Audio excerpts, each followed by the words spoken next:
States across the country, including California and Virginia, are actively trimming their mandatory cosmetology training regulations, lowering the requirement for entry-level licensure from 1,500 hours down to a standardized 1,000 hours. This legislative push for deregulation has triggered a counter-campaign from established educational groups and industry incumbents. Their argument rests on a specific observation. Newly licensed graduates frequently enroll in advanced academies or seek out senior mentorship immediately after finishing school. To lobbying groups, this postgraduate training indicates a 1,000-hour curriculum fails to produce a market-ready professional. The policy solution proposed by these stakeholders is to maintain or expand high instructional hour requirements. The stated goal is to force the initial educational pipeline to encompass every specialized subskill, ensuring graduates can operate as fully realized experts the moment they receive their license.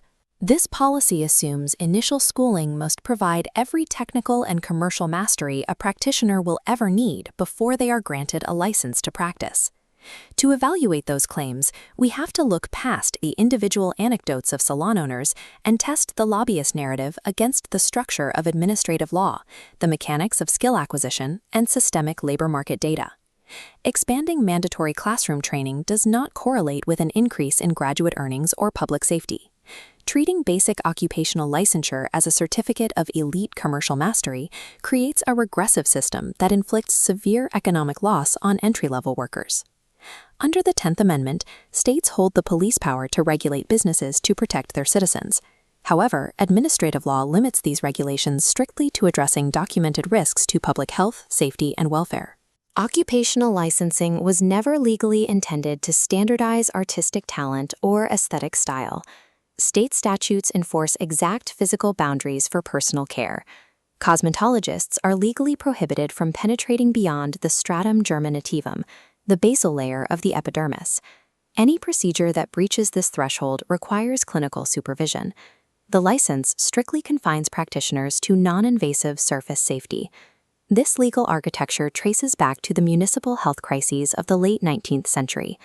Early neighborhood barbershops and hairdressing parlors often acted as vectors for severe dermatological conditions and systemic pathogens.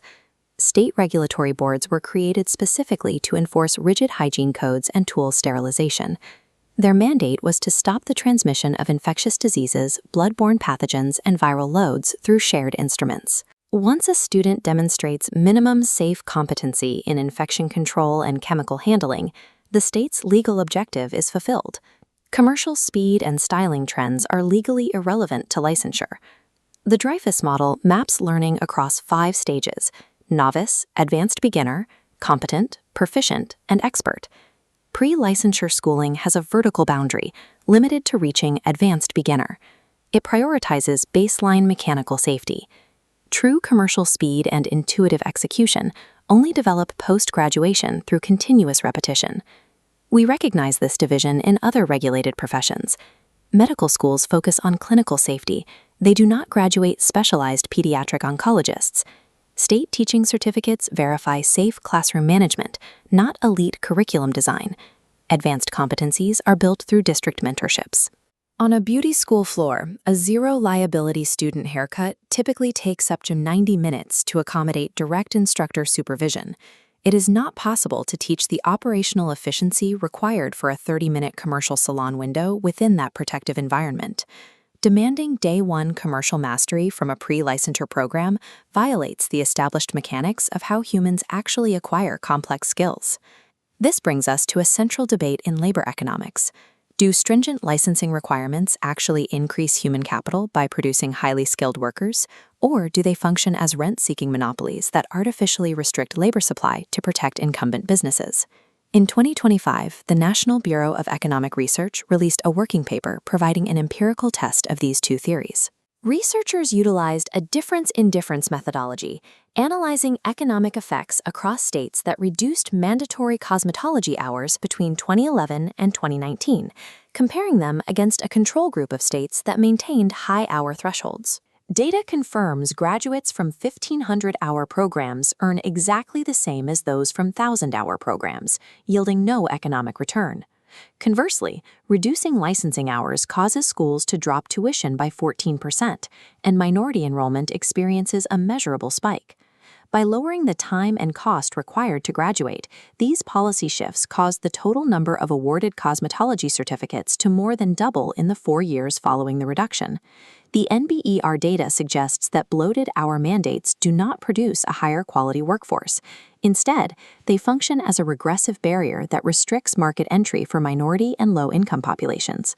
We can translate this macroeconomic state data down to the microeconomic reality of a single student. Calculating the true cost of a credential requires adding tuition, materials, foregone earnings, indirect expenses, and debt service. Simulating a 500-hour extension yields a cumulative opportunity cost of $16,785. 60% is foregone labor earnings from being trapped in a classroom. For a demographic that is disproportionately financially vulnerable, this forced delay creates long-term compounding damage through student loan interest and years of lost retirement savings.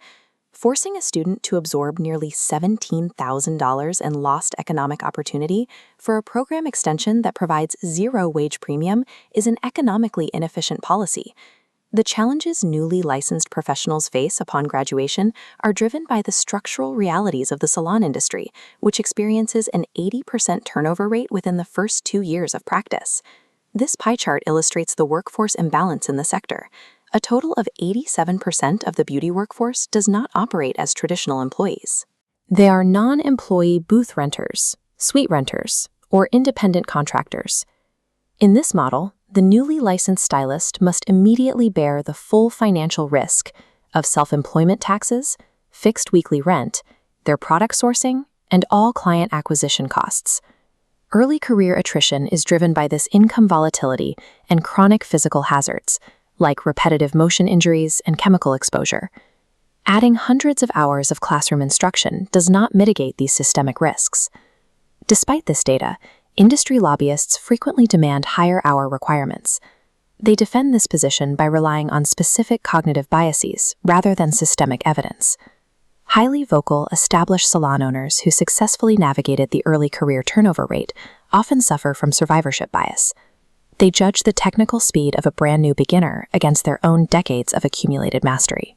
The lobbyist narrative relies on individual anecdotes and logical fallacies that often ignore the data of a volatile independent labor market. This state-level regulatory bloat is now colliding with federal higher education policy, creating a threat to vocational programs nationwide. This scale shows the U.S. Department of Education's gainful employment metric, which regulates access to federal student aid. To survive, a program must prove that a graduate's student loan payments do not exceed 8% of their annual earnings. Because cosmetology is a low-earning sector, forcing students to finance an inflated 1,500-hour program drives their average debt burden past the federal safety threshold. If the program fails this metric, it loses access to federal funding. By contrast, a 1,000-hour curriculum reduces the tuition burden, positioning the institution within federal compliance and protecting the student from higher debt. The most efficient modern workforce development models abandon the all-inclusive pre-licensure model.